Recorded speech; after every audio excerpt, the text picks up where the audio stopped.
Welcome to Novara Live. I'm Moya Lothian-Mclean, and tonight I will be joined by the wonderful Shon Faye. Shon, it's been ages since I last saw you. Oh, I know, a whole 6 hours, Moya, from Beyonce's stage to Novara Media Live. I will let you know at the end of the episode which one had more vibe. On tonight's show, we will be doing more on the cost of living crisis and one Tory MP's inspired solution to it. Spoiler alert, it's not helpful. We'll be talking about how a ton of jobs are being cut at one UK company, and a lot of them are being replaced with artificial intelligence. And some good news for Jeremy Corbyn. That's all coming up, so stay tuned. As always, make sure to let us know your comments on the YouTube Super Chat, or you can tweet at us on the hashtag Novara Live. Sorry seems to be the hardest word, unless you're a water boss trying to get more money out of your customers.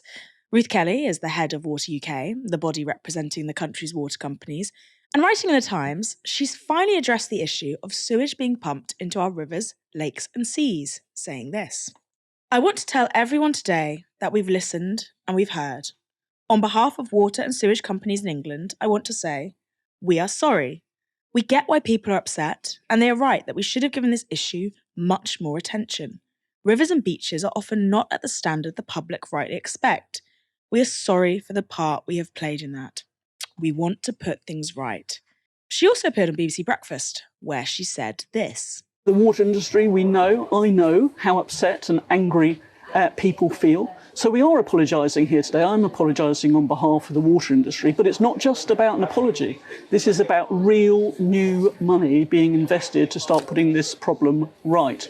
So we've announced today the biggest investment in the water industry since Victorian times. It's a complete transformation, £10 billion to start putting this problem right. OK, has every water company in the UK signed up to it? This is about water and sewage companies. They are signed up to this plan right across England and Wales. Every single one? In fact, every single one. And in fact, what we want to do is hold ourselves to account. The water industry and the water companies want to be held to account by the public. That sounds pretty good, right? Very generous of the water companies to put up £10 billion to actually take care of the infrastructure that delivers their profits. Except that's not what they're doing at all. Because they're not paying for it. You are. This is Kelly in that BBC interview again. Who's going to pay for it? Well, the way it works is that we ask shareholders to put down a down payment, a multi-billion pound down payment in starting to fix this problem. How much of the 10 billion? How much of the 10 billion will that cover? Well, the shareholders will put down all of that 10 billion and more beyond that. But over time, the way the system works is that there will be modest upward pressure on customer bills over the full lifetime of the asset. So over 50 years or perhaps even longer, maybe up to 100 years, customers do contribute to that investment programme. But our research suggests... Why should customers pay over the next century for what water companies, the sewage that water companies are pumping into our seas and river? Well, you know, if you wanted to invest in a house, you'd have to borrow to invest and get a mortgage and pay that back. I think people understand that for investment if the house was solidly built, absolutely, completely agree with you, but not to pay for sewage that shouldn't be pumped into our rivers and I think if you look at the financial performance of water companies, sometimes it's not what is portrayed in the media. To be fair, 3 of the water companies actually lost money last year. On the whole, on average, the return to shareholders last year was only just a bit more than you get in a deposit account, actually, if you put your savings in there, and less than an average person would get from an investment account. So you do need to provide shareholders with some sort of return over the long term, but we're very, very conscious of the upward potential pressure on customer bills.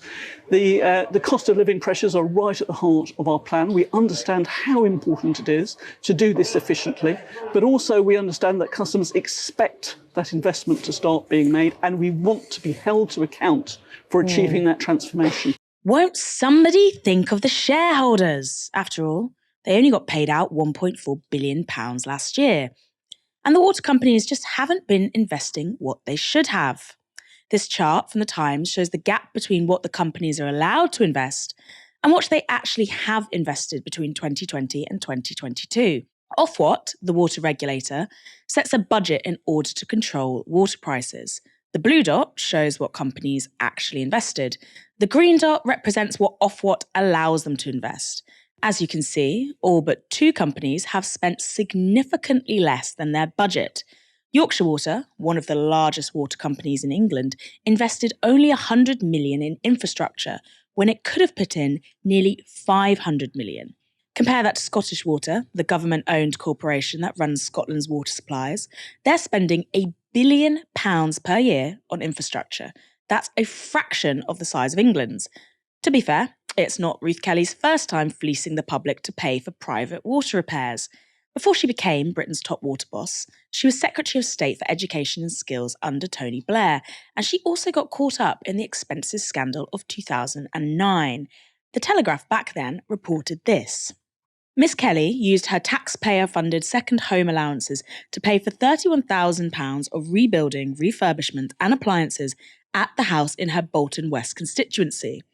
Some of the renovations and furnishings were needed after a water pipe burst while Miss Kelly was staying at her designated main home in London. At the time of the flooding, Miss Kelly was the Financial Secretary to the Treasury. Miss Kelly has confirmed to the Telegraph that the building and contents of the house were covered by an insurance policy, but that she chose to pay for the work from her expenses. Responding to the water company's plans, a spokesperson for the Prime Minister said this. We've been clear throughout that we don't want to see things disproportionately impacting customer bills, especially given we know that there are people up and down the country who are struggling with the cost of living, which is why we provided the help we have in that area. Shon, are you looking forward to paying more for your water just so you don't have to swim in sewage?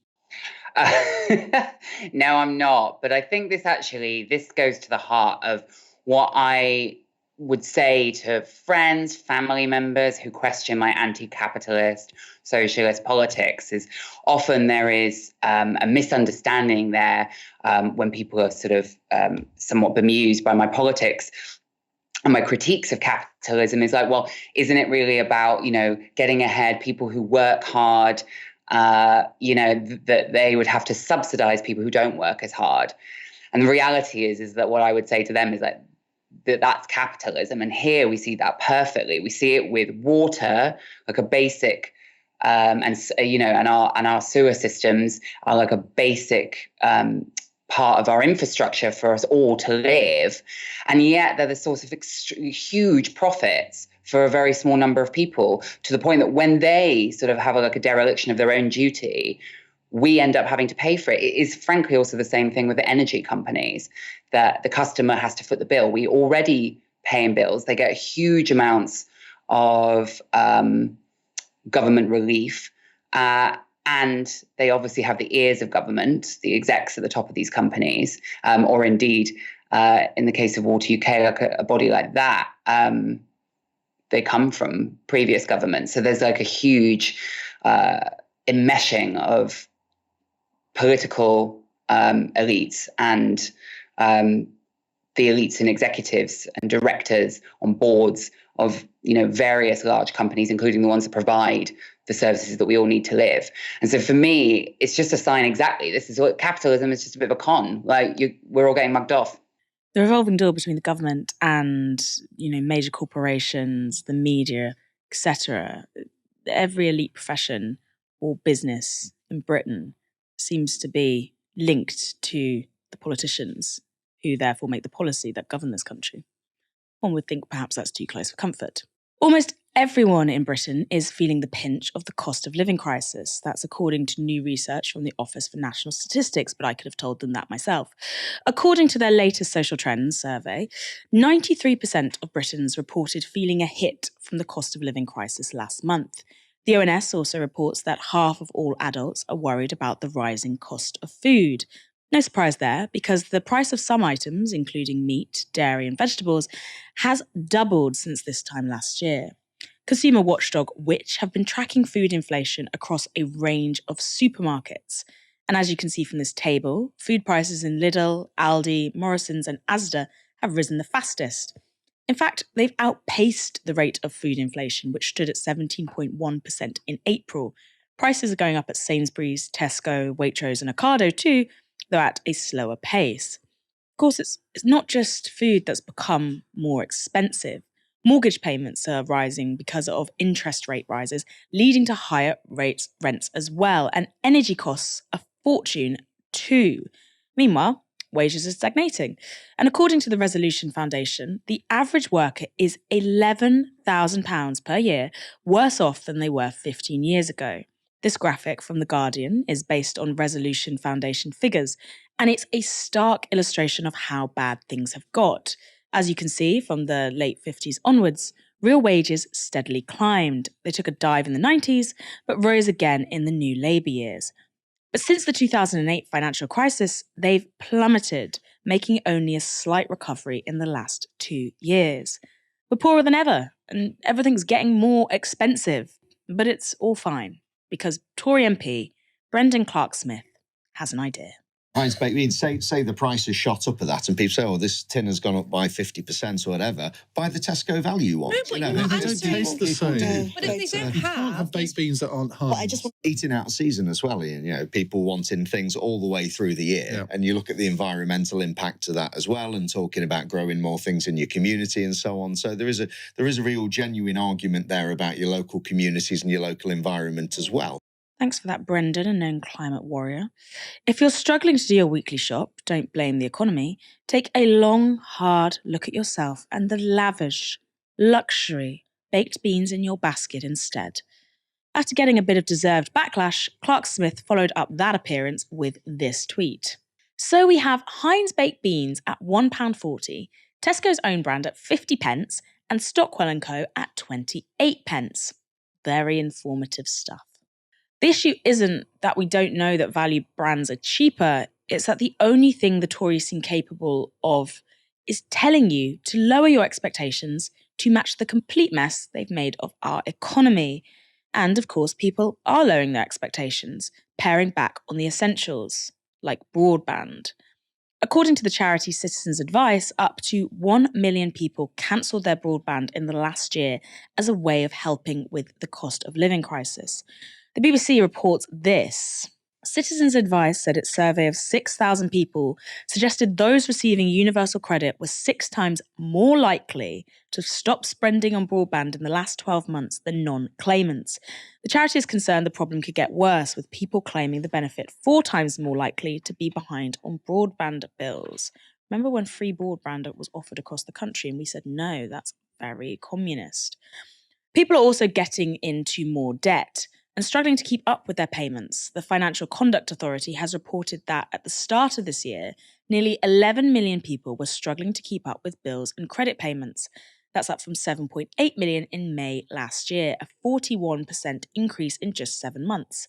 If only they'd switched to valued beans. Shon, should we be quibbling about the price of beans? I think beans are actually a pretty good example, really, like, a staple food that's not considered luxurious. I mean, I don't think it's necessarily like the sort of time of Thatcher where it's supposed to be all politicians should know the price of a pint of milk or whatever. But I think, one, it signals a complete lack of, self-awareness on the Tories' behalf. Like, this is a government headed up by an egregiously rich man. And they are, as you mentioned, like completely unaware of the work conditions in which most people they govern live. And I think that's always worth challenging. And like any sort of healthy, robust political media and culture, not that we have one, would challenge that. The other thing is that I think they're an example of the fact that, the rise in food prices, this is serious to some people, is that some people, it's affecting everyone. It's even affecting, for example, the lower middle class, people like me, for example. But for many people, there has been a huge, sort of like tightening of their living standards for so long that like any marginal increase in food prices is going to push them over the line of precarity into extreme poverty and desperation. And while some people are having to do things like cut their broadband, scale back on things that are actually pretty essential for living, for others, this means to like pretty much destitution. It's like Victorian levels of poverty in some cases. I mean, like I see the queues for food banks in my local area. And and they're only going to grow, and the people, you know, who are going to rely on them are only going to grow. So so I think that the price of beans is actually a pretty interesting symbol of this wider discussion about the fact that all we're being told by this government that is made up by sort of completely, you know, disproportionately rich people is just to expect less and less and to basically suck it up because nothing's going to change. It's a complete politics of pessimism. Of course, not everyone is getting poorer. Some people at the very top are raking it in, like Chief Executive of National Grid, Shon. The FTSE 100 listed private company that runs most of our power network has today announced that their profits for the last year hit £4.6 billion. The Guardian reports this. The company's annual profits followed a surge in profits from its electricity distribution business, which climbed by 39% from the previous year to £1.2 billion for the year to the end of March, after its first full year as the owner of grid company Western Power Distribution.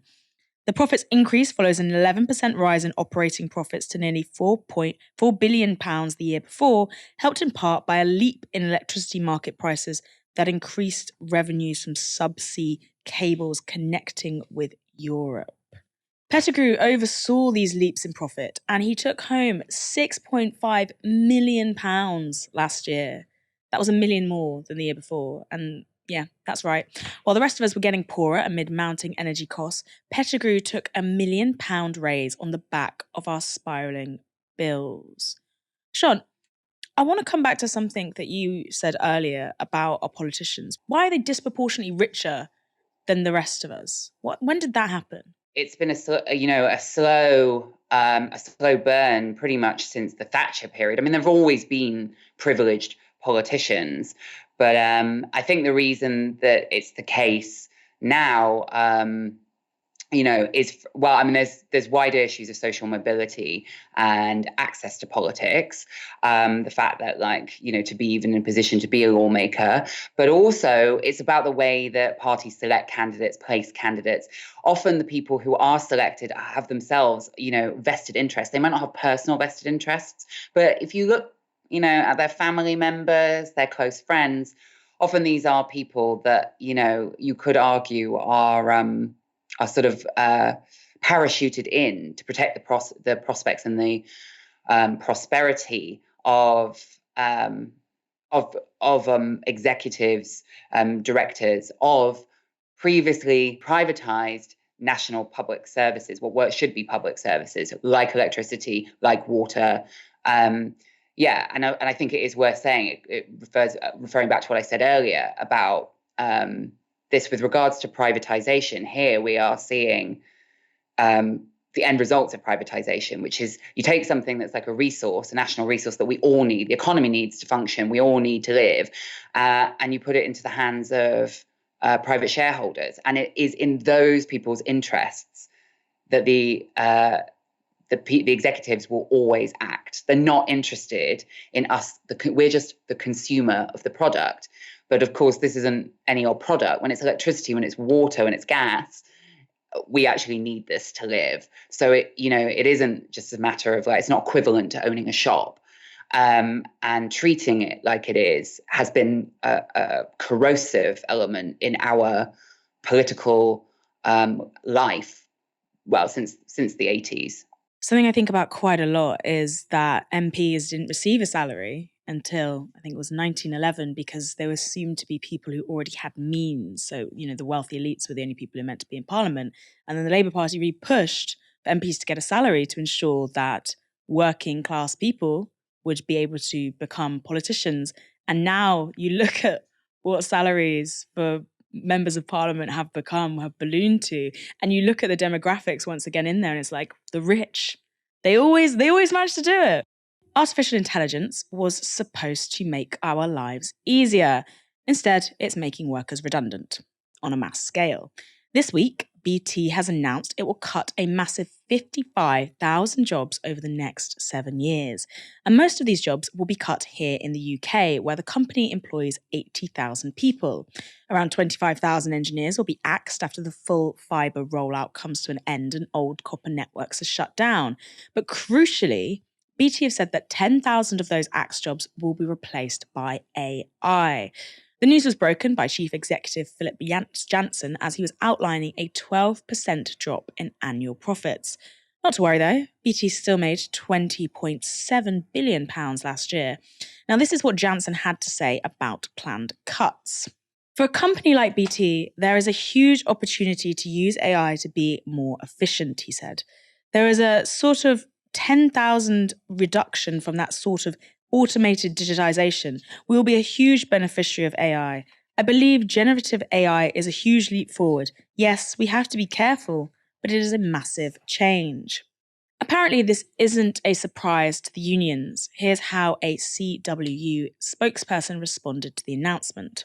The introduction of new technologies across the company, along with the completion of the fibre infrastructure build replacing the copper network, was always going to result in less labour costs for the company in the coming years. However, we have made it categorically clear to BT that we want to retain as many direct labour jobs as possible and that any reduction should come from subcontractors in the first instance and natural attrition. The proposed layoffs are just the latest casualties of the AI revolution. It's not just tech industries, because a few weeks ago, media company BuzzFeed announced they were shuttering their award-winning news division. Now, BuzzFeed News, for those of you who only know BuzzFeed for listicles, was where the organisation's investigative journalism lived, breaking stories like the Met's shocking missed opportunities to stop serial killer Stephen Port, or the multiple investigations into dodgy dealings of Donald Trump and his allies. So, what are they replacing painstaking, careful reporting with? AI. According to tech magazine Futurism, BuzzFeed CEO Jonah Peretti has reportedly been telling investors that, quote, static content on the site, whatever the hell that is, will be replaced by AI wherever possible. Here's a snippet of a dystopian speech Peretti made to more people who think that journalism should be a profit-driven enterprise. We view AI as an exciting new creativity tool, one that humans can harness to open up new avenues for imagination, storytelling and entertainment, and explore new premium product offerings that allow us to innovate and collaborate with our clients and partners on a new frontier in media. Over the next few years, generative AI will replace the majority of static content, and audiences will begin to expect all content to be curated and dynamic with embedded intelligence. AI will lead to new formats that are more gamified, more personalised, and more interactive. And I just want to read you the vision of online media that BuzzFeed president Marcella Martin outlined as part of the same presentation, because it's pretty striking.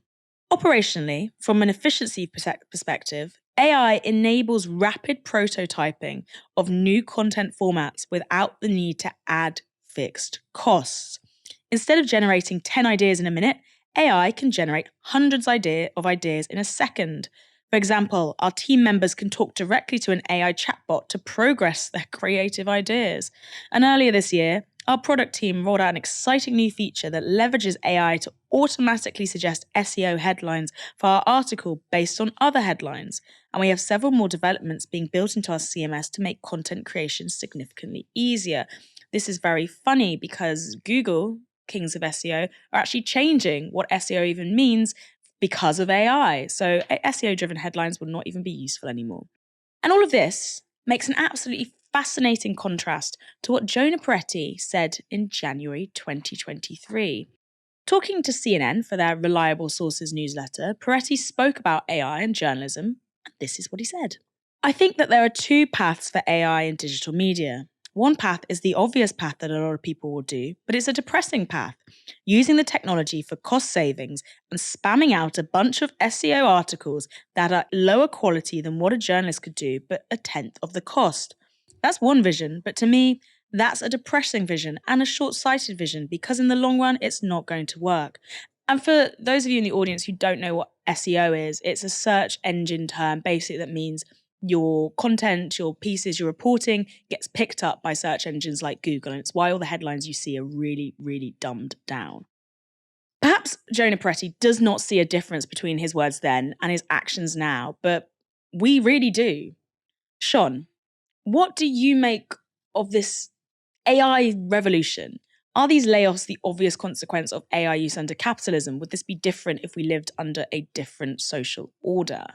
Well, it's an interesting question. I think there's been a lot of interesting work done by socialist and Marxist thinkers about the revolutionary potential of technologies like AI. Dare I plug Aaron Bastani, fully automated luxury communism? There you go, Aaron. There's a free one. And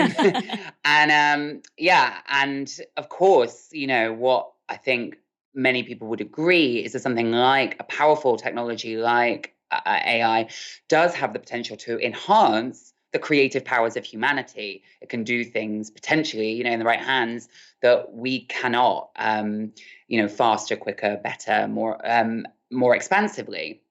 The problem, as you say, is that like so many things, something that has a genuinely revolutionary potential loses it under a capitalist system.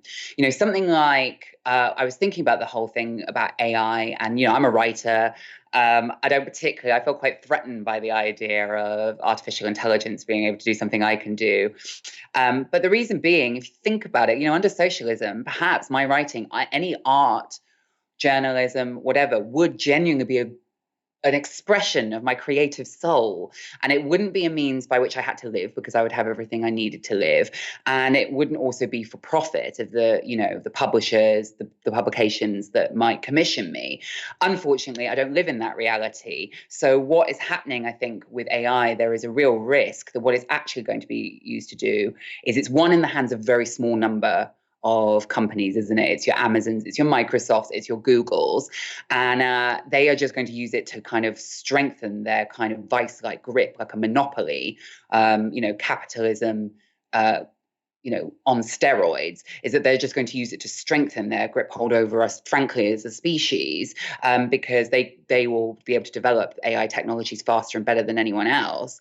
And of course, it means that they treat their own workers, and gradually that filters down that workers are being treated more. So something that genuinely has a revolutionary capacity for humanity and is, potentially in the fields of science and medicine, capable of amazing things, is actually going to be used by some of the worst people on the planet in order to further sort of discipline and marginalize and crush the working class. So unfortunately, I think for me, it's an intensification of the capitalist hellscape we already live in, Moya. I do think it's a really fascinating, unholy marriage that we're seeing here between, modern digital online journalism and AI, because it really underlines this idea that there's somehow become entrenched that journalism should be for profit, but the profit completely undercuts the purpose of journalism. This is why we get so much drivel and so much content instead of actual reporting. AI is only going to further increase, I think, that rot by removing the human element in media, the one bulwark at the moment that is stopping it from just being constant listicles. And it is also fascinating when you think about AI and the fact, all these people were told, leave journalism, learn to code, and now AI can code better than anyone ever predicted. It turns a day's worth of coding into 30 minutes worth. It's just all these things, as Shon has said, could enhance humanity. It could drive us forward, but under capitalism, it's merely just going to replace the most vulnerable workers. Former Health Secretary Matt Hancock is in the news again. And no, it doesn't involve kangaroo penis or cringe fake tears on breakfast television. This time it's about Tory donors and the direct access they had to him during the pandemic. The government has released WhatsApp messages and emails showing that donors were able to get in touch with Hancock directly in order to promote companies that they were involved with that were offering COVID services. Mustafa Mohammed has donated more than £230,000 to the Tories. His company, Genix, which operates dental clinics, has given a further £156,000. In June 2020, Mohammed emailed Hancock offering to partner Genix with another company, Ecolog, to provide rapid testing. Hancock replied, quote, "Very interesting," before his office referred Mohammed to the government's VIP lane. That was the fast route to contracts for personal contacts of ministers. Within a week, Mohammed had a meeting with the Department of Health and Social Care and wrote this to Hancock afterwards. "My dear friend, hope you are well. I had the call today with Redacted and Redacted team today, which went well. Thank you ever so much for your kind help. I'm very much looking forward to seeing you soon. To which Hancock replied, excellent. So, what happened next? The Guardian reports this. A legal letter of intent was signed by the Department of Health and Social Care on the 4th of September 2020, which guaranteed a multi-million-pound payment to Ecolog even if a full contract was not issued. The following year, the DHSC decided it did not want to proceed and gave Ecolog £38 million in settlement for, quote, mobilisation costs, including a, quote, profit component. The DHSC confirmed that no services were provided by the company. £38 million for doing absolutely nothing. That wasn't the only time that Mohammed got in touch with Hancock. The day that the Ecolog contract was signed, he promoted another testing company, Oxed, writing this. My dear friend, hope you're well. Absolutely amazing news and support for the 20-minute COVID test. As you'll be aware, my dear friend, I'm involved with Oxed and I have been liaising with Redacted and Redacted team who've been extremely helpful. We're now awaiting the results from Condor, which should be out any time. Could you please let me know if there's anyone else we should be contacting to speed up the process, my dear friend? Thank you for all your help. To which Hancock replied, thanks, Mustafa. I'll take a look at the email. The company was also promoted to ministers by a second donor, Mohammed Amersi, but no contract was awarded. We should be absolutely clear that both donors say they made no financial gain from their ministerial contracts. And there is no suggestion that anyone acted unlawfully. In response to the disclosures, Mustafa Mohammed said this. Many highly experienced individuals were working incredibly hard, doing everything they could to try and save lives. Any insinuation that anything improper or morally wrong was occurring is completely unfounded. Many highly experienced individuals were working incredibly hard. That's schmoozing. Mohammed Amersi told The Guardian that all approaches to ministers were, quote, at all times on a philanthropic basis. And Matt Hancock's spokesperson told The Guardian this. Government COVID contracts were decided, priced and signed off by the civil service who are independent of ministers. To suggest any wrongdoing is offensive and false. Shon, it's Matt Hancock's WhatsApps keep getting into the public domain. What do you make of that? Does that sound above board to you? There is a difference between, and whether or not you can technically escape some kind of accountability on the basis on which approaches are made. But I think to any one of us that does not exist in this world of what we have been talking about throughout the programme, this revolving door that you mentioned earlier between Westminster politics and, these extremely wealthy, powerful individuals who make up the governance of huge companies, their overtures to ministers, my dear friend, the very fact that it just shows a level of chumminess and access that the, average person in a democracy does not get to ministers. There is a certain level of soft influence that, to me, it may be on a technical basis in certain circumstances, there aren't necessarily legal consequences to be applied to it. And I can't say whether that's the case here, but it doesn't seem above board to me in a kind of moral, ethical sense for what I want out of a democracy. Of course, Matt Hancock isn't the only Tory in the public eye for being chummy with party donors. In fact, now an MP has been forced to apologise for failing to declare her links with a shadowy donor group that she hosted for dinner in the House of Commons. Amanda Soloway was a whip at the time that the dinner happened and in charge of enforcing party discipline. It makes the omission even more scandalous. Politico reports this. Energy Minister Amanda Soloway sponsored the event in June last year on behalf of Business For, a, quote, unincorporated association with ties to a city insurance firm. Business For had given £15,000 to her local Conservative grouping just 6 months earlier. House of Commons rules state that the MPs using taxpayer-funded facilities are expected to declare any existing financial links with the groups they are hosting and flag such events in advance with the Parliament's standards watchdog. But while Soloway included the donation on the register of MPs' interest, parliamentary records show that she did not then highlight the connection when agreeing to host the dinner for Business For on the Westminster estate. Soloway's local party received a further £20,000 from Business for in January. So what is Business for? The answer is nobody knows. Politico goes on to report this. Business for has donated over £180,000 to the Conservative Party since 2016, according to the UK Electoral Commission.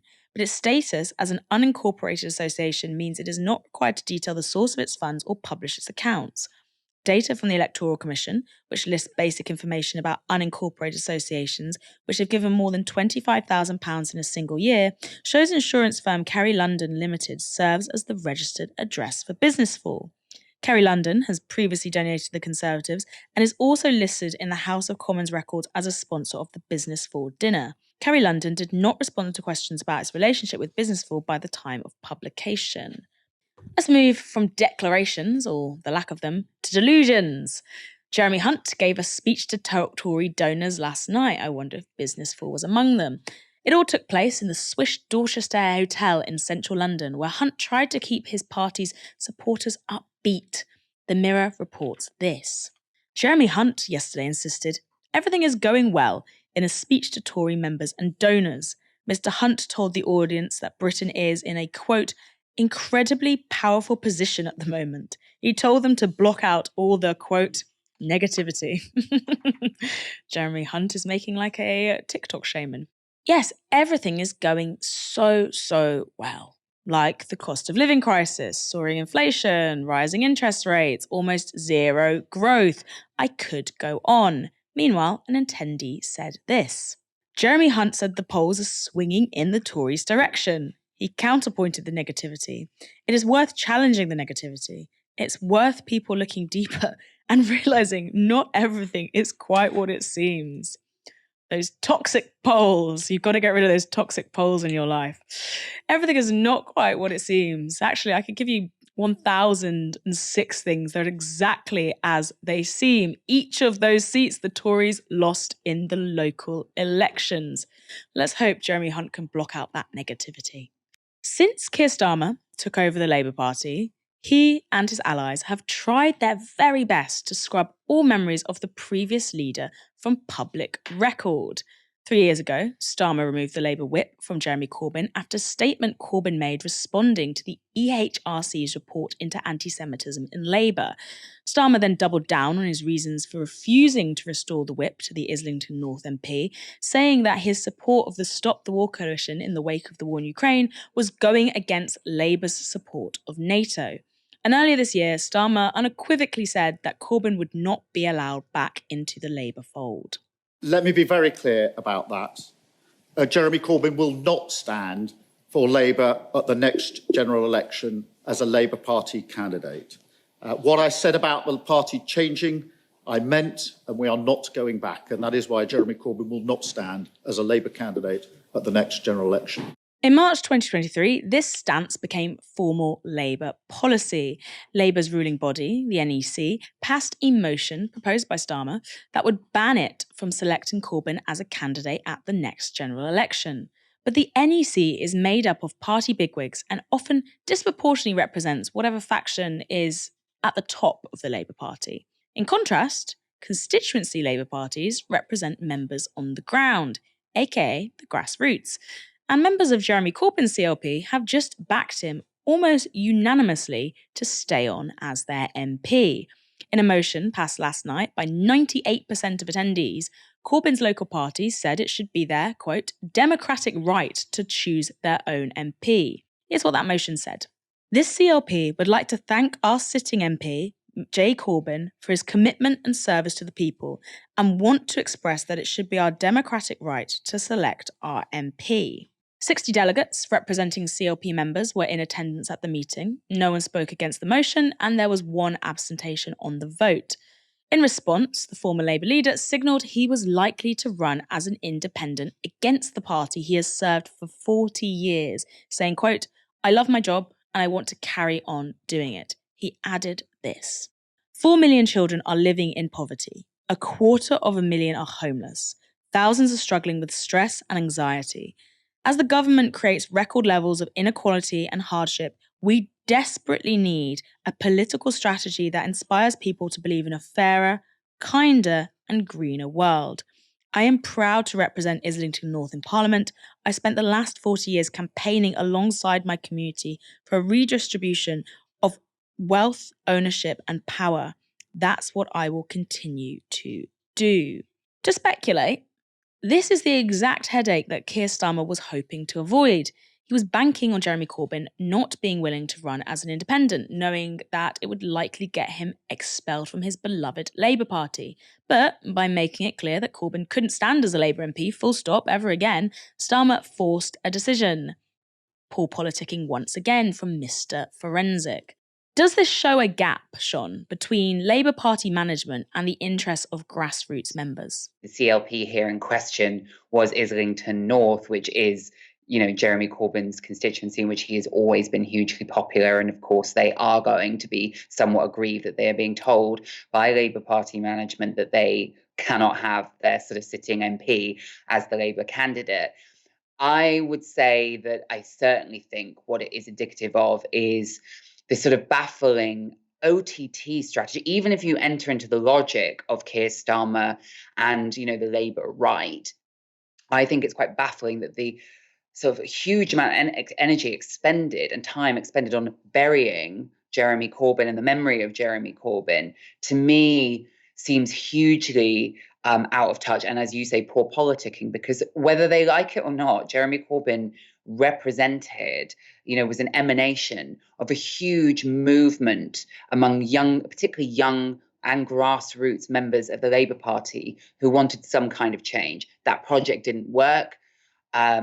It is interesting to me that Keir Starmer has no interest in trying to absorb those concerns at all, the ones that led to the election of Jeremy Corbyn. Instead, it is this sort of determination to stamp him out, to completely sort of eradicate any memory of him. And Starmer spends a lot of energy defining himself in opposition to Corbyn, more so than in opposition to Rishi Sunak or to the Tories. And I think that is extremely unwise and short-sighted, because he's showing no curiosity about harnessing in any way the power of huge mobilization of young and quite passionate grassroots members that Jeremy Corbyn and the Corbyn project represented and answered their call. I'm really interested in Starmer's psychology here, because he quite a recent MP, became an MP in 2015, I believe, and he when you first heard of him, he positioned himself as fairly left wing, you might call it, said he had socialist credentials, made all those noises. But now he is so determined, as you say, to field himself as someone in opposition to everything that Jeremy Corbyn and the Corbyn project stood for. And the more that Corbyn refuses to go away, the angrier Starmer gets. And I just wonder, where is that coming from? Is this a personal vendetta going on now? And why is Corbyn and the Corbyn project such a bugbear to this man who doesn't seem to have really fixed politics of his own? I mean, yeah, I would agree with you. I think it is that he probably. I mean, I don't know the inner workings of Keir Starmer's mind, but I would imagine that it's reasonable to believe he might have a degree of resentment about the conviction and passion that someone like Jeremy Corbyn elicits in those who support him, of which there were many. I mean, in terms of his election as Labour Party leader. He had the largest vote share of any Labour leader in living memory. And so, for someone like Starmer, who really, is just benefiting from the Tories' complete decline and collapse, doesn't really offer anything. It doesn't stand for anything. I think Jeremy Corbyn must be a real thorn in his side. And the fact that, of course, Corbyn won't go away. And yeah, I think it's also interesting that I think what Starmer has done by pursuing this sort of anti-Corbyn grandstanding is just sort of take on the concerns of basically right-wing media, who really turned on Corbyn, were very committed to destroying the Corbyn project when Corbyn actually had a reasonable expectation of accessing power. And it's sort of odd that actually a lot of people have moved on and Starmer is still banging this drum. I find it quite pathetic, to be honest. Same. He's, as someone puts it, briefcase Labour. They will never be famous. Thank you so much, Shon, for joining me tonight and being such a wonderful guest as per. Your insight and your analysis is always so fresh. Enjoy. Oh, you flatter me, but no, thank you so much for having me. I hope I served you well, Moya. Never serving, always in partnership. And thank you so much, everyone, for watching this evening. Remember, if you don't want us to be replaced by AI, you can always support us at Novara.media support. We will be back tomorrow at 6 p.m. for another live stream. But for now, you have been watching Novara Media. Good night.